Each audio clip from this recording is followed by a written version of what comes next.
guys, we are back with another video tutorial, and today's is square gems, because I talked with a couple of people and they told me that they have a really hard time with square gems. One of the biggest difficulties is knowing where to put shadows in order for it to look correct. I personally made this page. It's from my Gemstone 3 book, I believe. Yeah, my third gemstone book. And I did them specifically because I found this gem and then I did it myself because I wanted them to look like this. So I'm going to show you how to do these today, and also I will hopefully have enough time left at the end to be able to show you how to do some like these, which are the gemmy gem ones, whereas these look more like faceted gems that are popping up at you. Okay, so let's get started. I will show you first the little faceted one, which is actually pretty quick. I'm going to go ahead and do it in reds, I think, because I really like reds. I'm going to grab a couple of reds and pinks real quick and show you that. I want Pale Geranium Lake. Who named these? Dear Lord. Okay, so I've got Pale Geranium Lake, which is like a very light red. I've got a middle red, and I've got a pink here to show you. So I'm going to just lay out roughly a line in the middle of where I want my middle facet to be. Okay, the one that's going to be on top. And I'm going to pick my light source, which is going to be coming from this way. Which honestly doesn't really matter on these, but I do like to say where I'm picking my light source, just because I like to have it in my head. Now, the thing with these is that you're going to take a gel pen when you come in afterwards to make some sparkles, and you're probably going to line this so that it stands out as really, really white. But what you're going to do is go along and you're going to be shading in the middle of all of these. Okay, so that our corners stay real light, so that the light bounces off of them. And if my light is coming from over this way, this one will not be nearly as big of a highlight down the corner as some of the others will. So I want to bring that in just a little bit like that, and bring this one over here.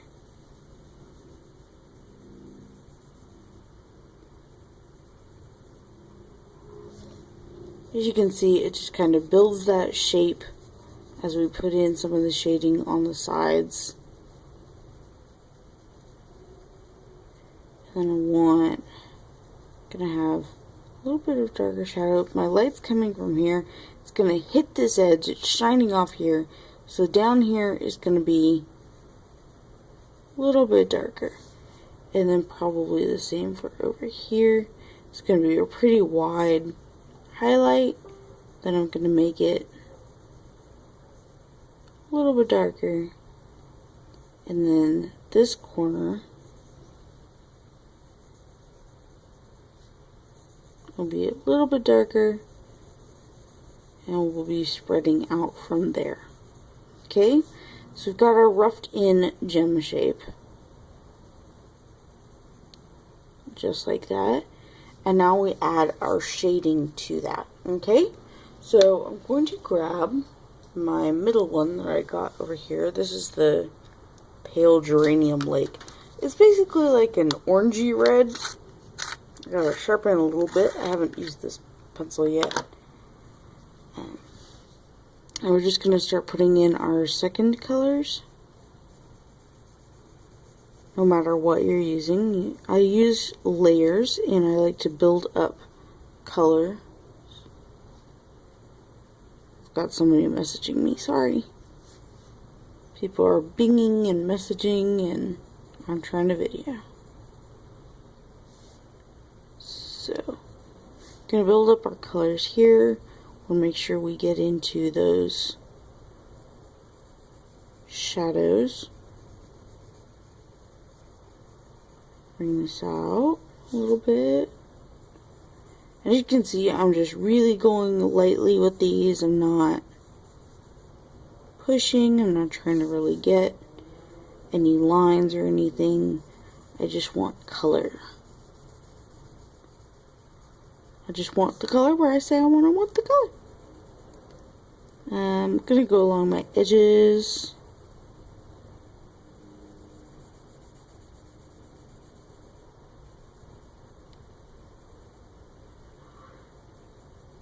These are super easy, at least I think so.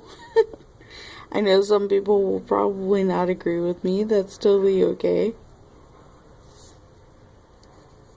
And I think they're really, really fun looking. They kind of look like buttons, or maybe like typewriter keys, or keys on the keyboard. But I like them as gems. I think they're really, really fun. And they're different from the faceted gems, and they're different from the regular gems that you see with the shine only on the corner and stuff. And so I enjoy them because it's different from my normal. Alright. Just like that. And I think I need some more up here. You always get to step back when you're doing gems and kind of figure out where you're wanting the next. Where it looks good, where it doesn't look good. You gotta figure out where you want things to get darker, where you want it to be lighter. That kind of deal.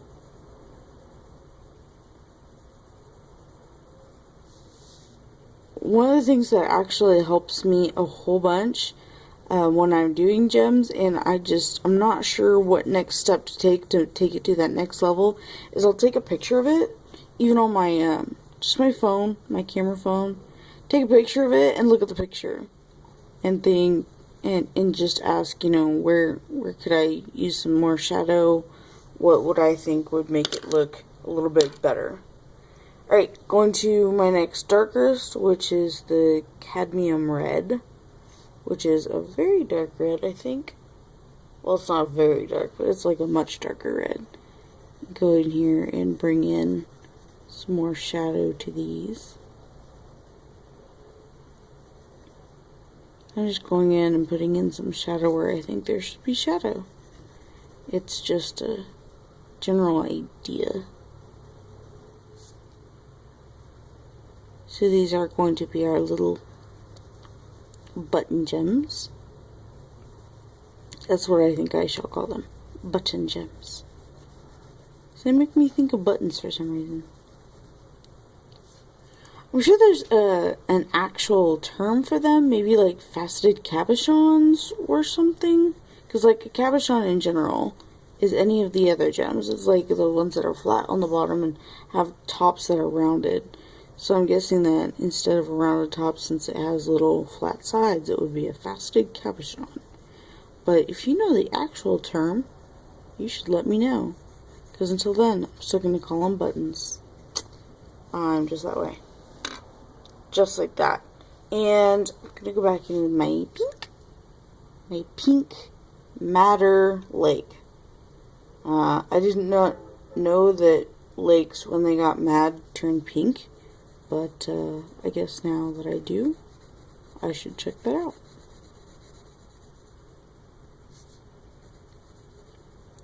I don't know if I will actually blend this or not, because I kind of like the look of it. I'm just trying to get a more, I don't know. I don't even know what I'm trying to do right here. A more solid color on it, maybe? Not show so much white.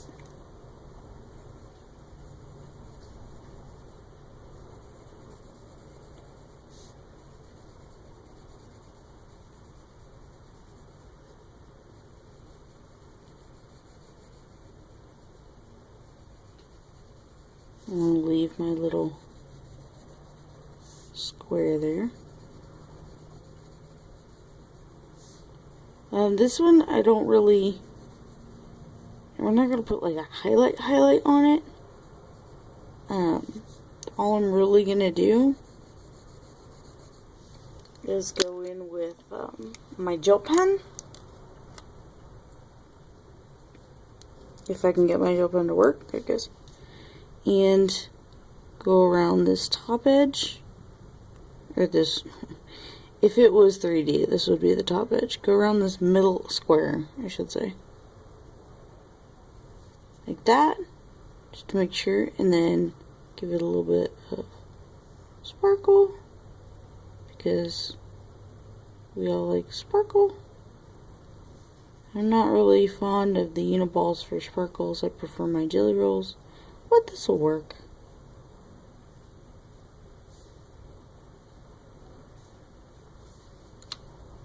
And there you have it, dear. So that's our first one, and let me get set with some pencils for the next one, and I'll be right back.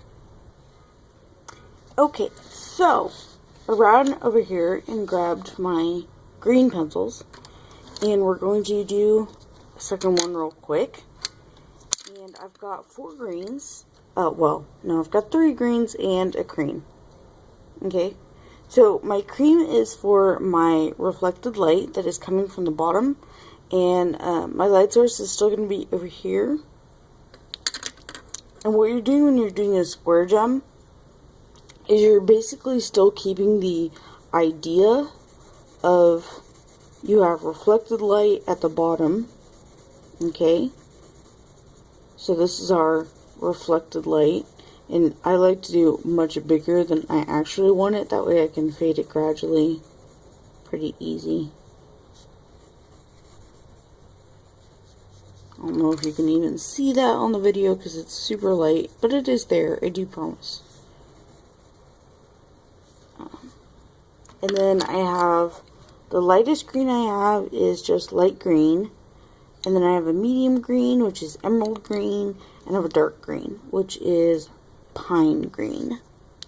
So, with the light green, I'm going to just put in all my edges. Or at least the edges over here by the reflected light, because that's super important to have your reflected light. Okay, so I'm judging my edges, and then I want to kind of get in here for the middle, and you're kind of staying, as you can see, trying to keep the area, or reflected light area, sort of not circular, sort of still square, rectangular-ish. I don't know if you can really see that, but I am trying to, and just kind of going around here and then going around this side of it. And whenever you're doing a gem like this, which is just a regular gem, it's just in square form, you want to make sure that you have your edges dark enough, and you're going to, whatever corner you've picked for your reflected light, your edges that you want dark are going to be about 3/4 of the way around that. Okay? Are you seeing that? I will show you. Let's go to our middle green. And this is where we want to get in some of that serious color. We'll come back in and we'll darken with our darkest green.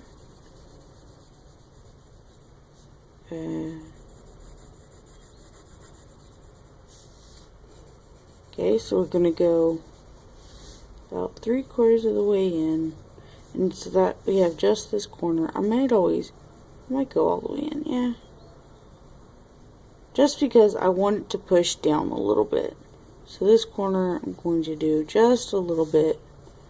And then these other corners I'm going to do quite a bit more as we go around and build up our thickness in our general volume of the gem. Okay, So you've got your reflected light, you've got your middle part of the gem, which is going to be your probably your most vibrant part of the gem. Vibrant as in that's where the most glowy color is going to be, like the most saturated color. Not glowy. The most saturated color is going to be like right here in the middle-ish area.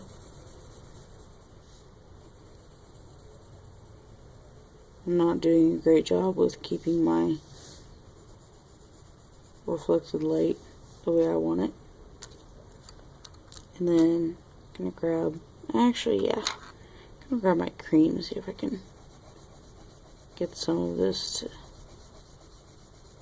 blend out a little bit.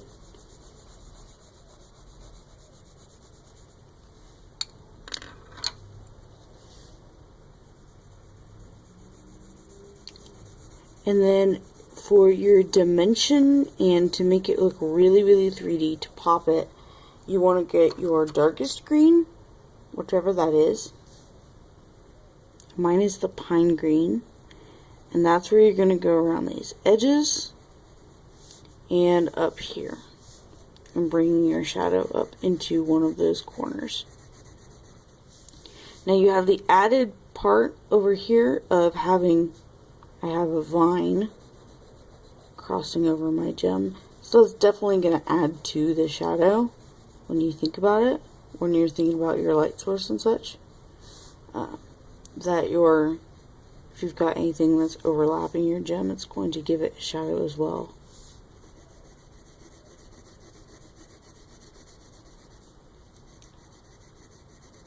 I really need to blend this gem. It is bothering me that it's not blended.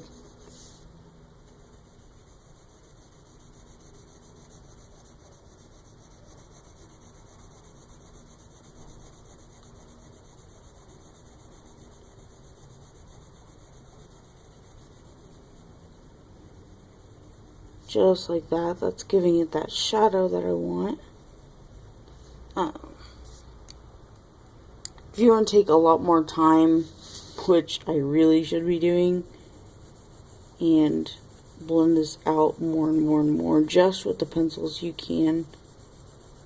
By the way, I'm using Faber-Castell Polychromos, in case you were wondering. And they have the weirdest names ever for these pencils.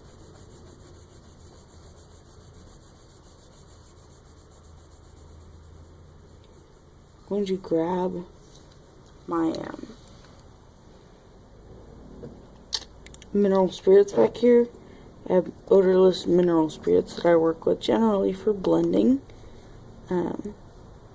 What mineral spirits do is they actually break down the binder that holds the pencil pigment. So you're just moving around the pigment after that.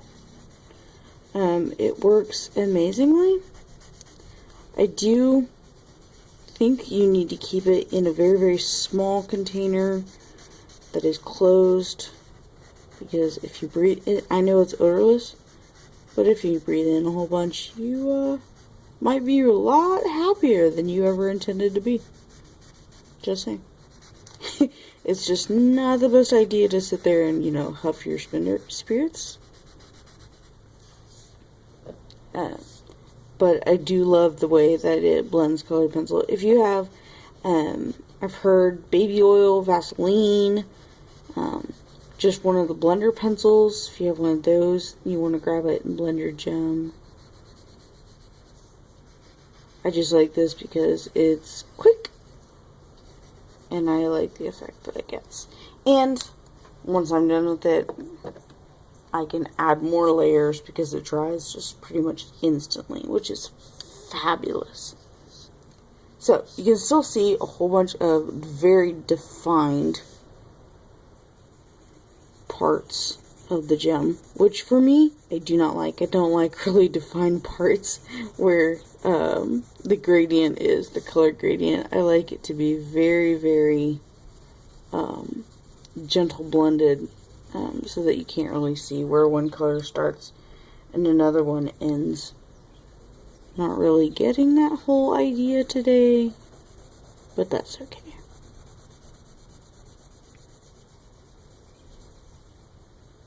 since I am going kind of quick with this anyway.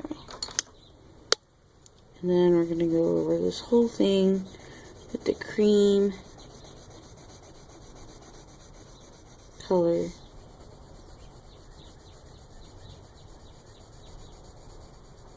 Just really get it colored in there. Definitely want to go for some more depth, which means shadow in my gem over here.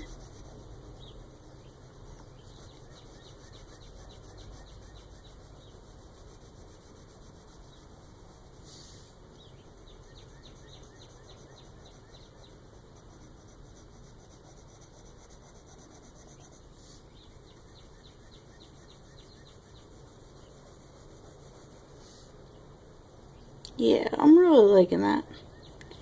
Alright, so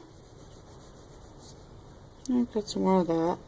You can go back in and you can, do some more blending if you want to. Alright, then the fun parts. We get our highlight. Actually, I know you guys love cracks. Everybody loves cracks in their gems, right? I grabbed a red. I guess because I was influenced by my other gem over here. But you can do these cracks in just about any color. There's no real right or wrong to it. It's just however you feel.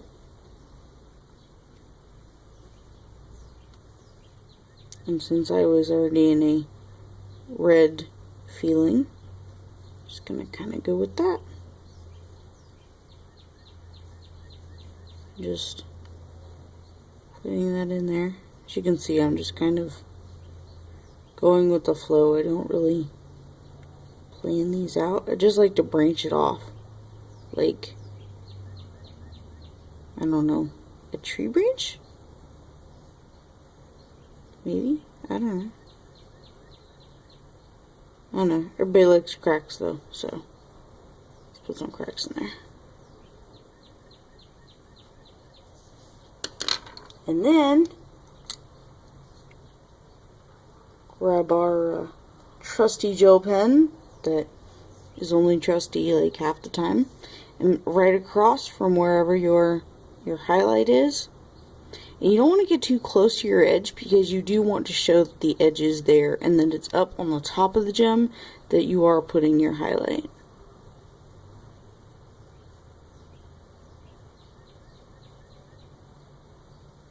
Put my highlight there. And then I've got to watch out because there is this going to be that shadow under my vine. So it's blocking some of the light.